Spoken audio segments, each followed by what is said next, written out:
Mysteries await just a page away. Ready to dive in? Welcome to The Book Reader, where stories unfold one enchanting page at a time. Subscribe now and unlock the magic. Part 5. The Call of Kind. The months came and went. There was plenty of food and no work in the Southland, and White Fang lived fat and prosperous and happy. Not alone was he in the geographical Southland, for he was in the Southland of life. Human kindness was like a sun shining upon him, and he flourished like a flower planted in good soil. And yet he remained somehow different from other dogs. He knew the law even better than did the dogs that had known no other life, and he observed the law more punctiliously. But still there was about him a suggestion of lurking ferocity, as though the wild still lingered in him and the wolf in him merely slept. He never chummed with other dogs. Lonely he had lived, so far as his kind was concerned, and lonely he would continue to live. In his puppyhood, under the persecution of Lip Lip and the puppy pack, and in his fighting days with Beauty Smith, he had acquired a fixed aversion for dogs. The natural course of his life had been diverted, and, recoiling from his kind, he had clung to the human. Besides, all Southland dogs looked upon him with suspicion. He aroused in them their instinctive fear of the wild, and they greeted him always with snarl and growl and belligerent hatred.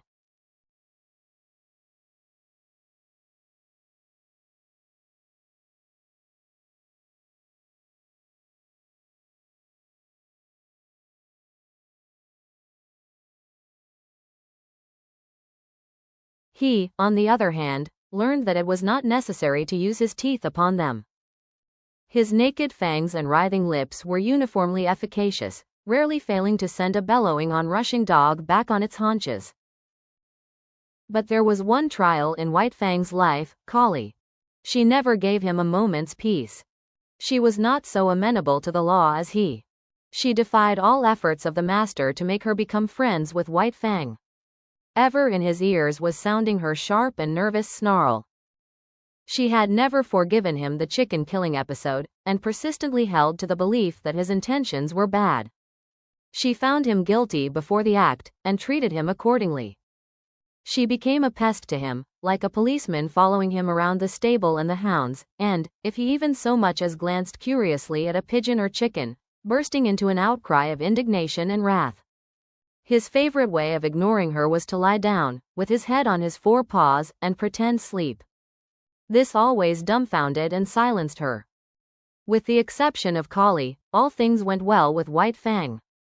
He had learned control and poise, and he knew the law. He achieved a staidness and calmness and philosophic tolerance. He no longer lived in a hostile environment. Danger and hurt and death did not lurk everywhere about him. In time, the unknown, as a thing of terror and menace ever impending, faded away. Life was soft and easy. It flowed along smoothly, and neither fear nor foe lurked by the way. He missed the snow without being aware of it. An unduly long summer would have been his thought had he thought about it. As it was, he merely missed the snow in a vague, subconscious way. In the same fashion, especially in the heat of summer when he suffered from the sun, he experienced faint longings for the Northland. Their only effect upon him, however, was to make him uneasy and restless without his knowing what was the matter. White Fang had never been very demonstrative. Beyond his snuggling and the throwing of a crooning note into his love growl, he had no way of expressing his love. Yet it was given him to discover a third way. He had always been susceptible to the laughter of the gods. Laughter had affected him with madness, made him frantic with rage. But he did not have it in him to be angry with the love master, and when that god elected to laugh at him in a good-natured, bantering way, he was nonplussed. He could feel the pricking and stinging of the old anger as it strove to rise up in him, but it strove against love. He could not be angry. Yet he had to do something. At first he was dignified, and the master laughed the harder. Then he tried to be more dignified, and the master laughed harder than before. In the end, the master laughed him out of his dignity. His jaws slightly parted, his lips lifted a little, and a quizzical expression that was more love than humor came into his eyes. He had learned to laugh. Likewise, he learned to romp with the master, to be tumbled down and rolled over, and be the victim of innumerable rough tricks. In return he feigned anger, bristling and growling ferociously, and clipping his teeth together in snaps that had all the seeming of deadly intention. But he never forgot himself. Those snaps were always delivered on the empty air. At the end of such a romp, when blow and cuff and snap and snarl were fast and furious, they would break off suddenly and stand several feet apart, glaring at each other. And then, just as suddenly, like the sun rising on a stormy sea, they would begin to laugh. This would always culminate with the master's arms going around White Fang's neck and shoulders while the latter crooned and growled his love song. But nobody else ever romped with White Fang. He did not permit it. He stood on his dignity, and when they attempted it, his warning snarl and bristling mane were anything but playful. That he allowed the master these liberties was no reason that he should be a common dog, loving here and loving there, everybody's property for a romp and good time. He loved with single heart and refused to cheapen himself or his love.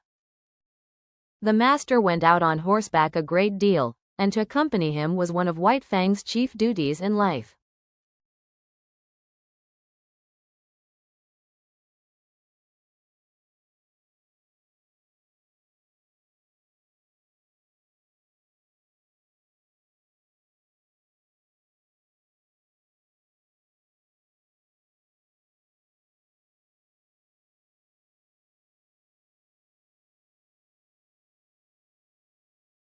In the Northland he had evidenced his fealty by toiling in the harness.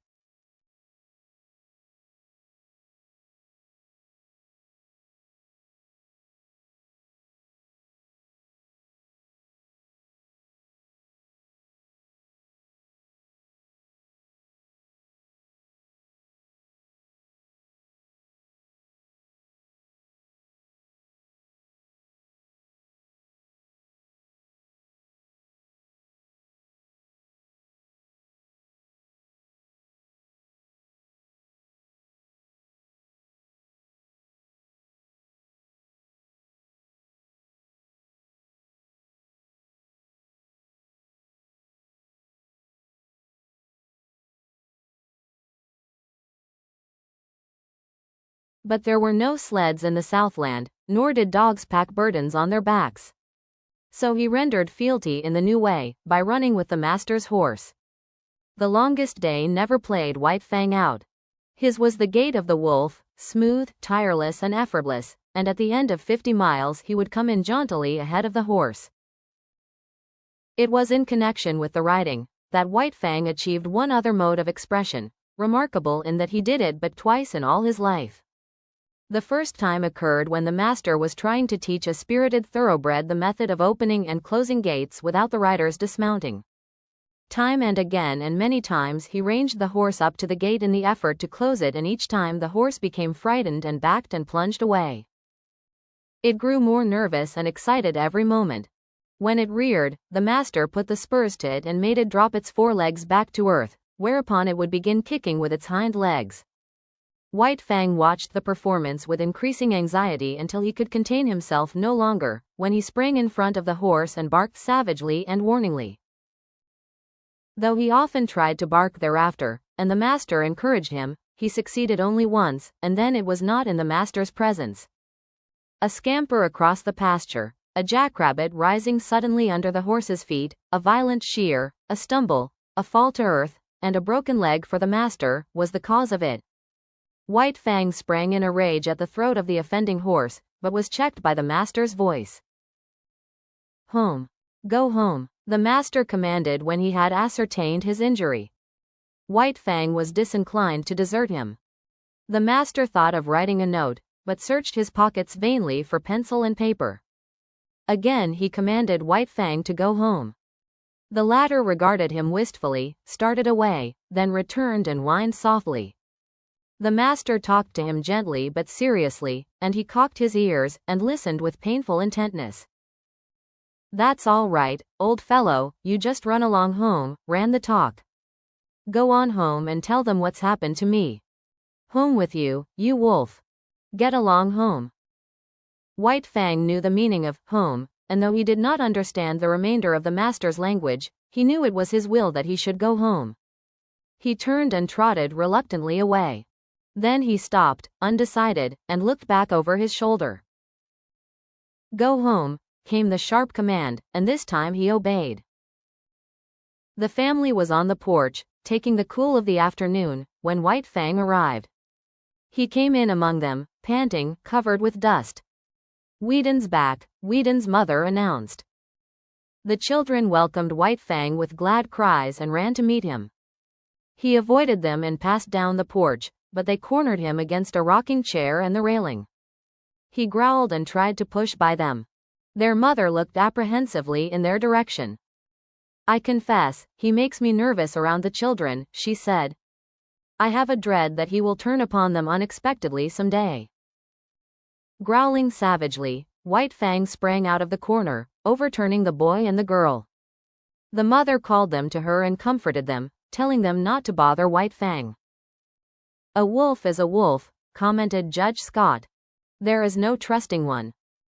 "But he is not all wolf," interposed Beth, standing for her brother in his absence. "You have only Whedon's opinion for that," rejoined the judge. "He merely surmises that there is some strain of dog in White Fang. But as he will tell you himself, he knows nothing about it. As for his appearance—" He did not finish his sentence.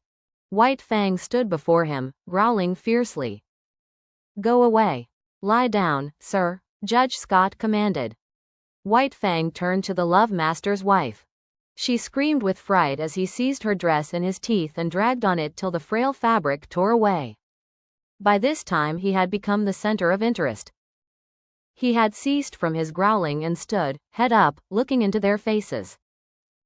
His throat worked spasmodically, but made no sound, while he struggled with all his body, convulsed with the effort to rid himself of the incommunicable something that strained for utterance.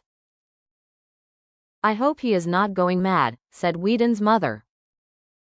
"I told Whedon that I was afraid the warm climate would not agree with an Arctic animal." "He's trying to speak, I do believe," Beth announced. At this moment speech came to White Fang, rushing up in a great burst of barking. "Something has happened to Whedon," his wife said decisively. They were all on their feet now, and White Fang ran down the steps, looking back for them to follow. For the second and last time in his life he had barked and made himself understood.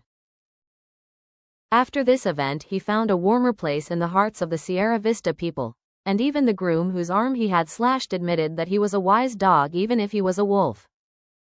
Judge Scott still held to the same opinion, and proved it to everybody's dissatisfaction by measurements and descriptions taken from the encyclopedia and various works on natural history. The days came and went, streaming their unbroken sunshine over the Santa Clara Valley. But as they grew shorter and White Fang's second winter in the Southland came on, he made a strange discovery. Collie's teeth were no longer sharp. There was a playfulness about her nips and a gentleness that prevented them from really hurting him. He forgot that she had made life a burden to him, and when she disported herself around him he responded solemnly, striving to be playful and becoming no more than ridiculous. One day she led him off on a long chase through the back pasture land into the woods. It was the afternoon that the master was to ride, and White Fang knew it. The horse stood saddled and waiting at the door. White Fang hesitated. But there was that in him deeper than all the law he had learned, than the customs that had molded him, than his love for the master, than the very will to live of himself. And when, in the moment of his indecision, Collie nipped him and scampered off, he turned and followed after. The master rode alone that day. And in the woods, side by side, White Fang ran with Collie, as his mother, Kache, and Old One Eye had run long years before in the silent Northland forest. And that marks the end of the current chapter. Thank you for listening to The Book Reader. Stay tuned for the next episode tomorrow. Please subscribe for updates.